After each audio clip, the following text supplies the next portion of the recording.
Cinema అంటే ప్రేక్షకులకు big relief. కానీ సినిమా తీస్తున్న వారికి ఇదో బిగ్ టాస్క్గా మారింది. ఒకప్పుడు చేతిలో స్టార్ హీరో డేట్స్ ఉంటే చాలు, ఎక్కడి నుంచి అయినా లాభాలు వస్తాయని ధైర్యంగా ఉండేవాడు నిర్మాత. కానీ రాను రాను ఇన్కమ్ సోర్స్ తగ్గిపోతుంది. ఒక్కో మార్కెట్ కుప్పకూలిపోతుంది. ఒక సినిమా బయటికి రావాలి అంటే అష్ట కష్టాలు పడవలసిన పరిస్థితి వచ్చేసింది. సినిమా తీయాలంటే కళారంగంపై నిర్మాతకు ప్రేమ ఒక్కటే ఉంటే సరిపోదు. పెట్టిన పెట్టుబడి కూడా తిరిగి రావాలి. అప్పుడే వెండితెరపై అద్భుతం చేయగలుగుతారు దర్శక నిర్మాతలు. ఇందుకోసం ఎక్కువగా స్టార్ హీరోల డేట్స్ పై ఆధారపడతారు.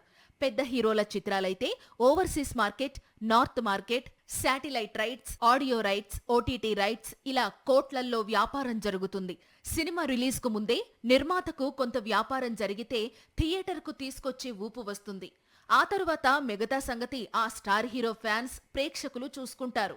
ముఖ్యంగా నార్త్ అమెరికా టాలీవుడ్ కు అడ్డాగా మారింది. హిట్ 3 ఇలా థియేటర్స్ లోకి రిలీజ్ కాగానే నాని అలా అమెరికా ఫ్లైట్ ఎక్కాడు అంటే అక్కడి వసూళ్లు ఎంత కీలకంగా మారాయో, మార్కెట్ ఎంత ప్రతిష్టాత్మకంగా మారిందో చెప్పనక్కర్లేదు.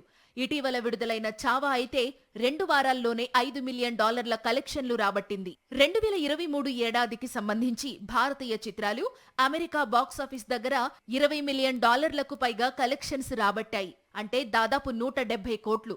ఇండియన్ సినిమాకు, ముఖ్యంగా టాలీవుడ్ కు నార్త్ అమెరికా ఇంత కీలకమైన మార్కెట్ గా ఎదిగిన క్రమంలో ట్రంప్ టారిఫ్ల ప్రకటన మన కలెక్షన్లను ప్రమాదంలో పడేసింది.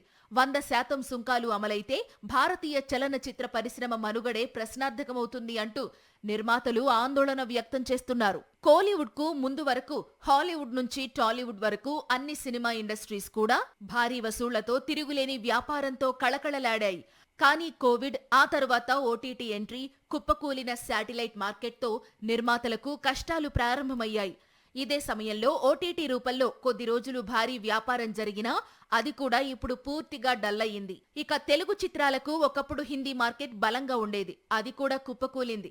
ఈ దశలో ప్రతి నిర్మాత నార్త్ అమెరికా నుంచి వచ్చే కలెక్షన్స్ పై ఫోకస్ పెట్టగా ఇప్పుడు ట్రంప్ తీసుకున్న నిర్ణయంతో ఈ కష్టాలు మరింత పెరుగుతాయి.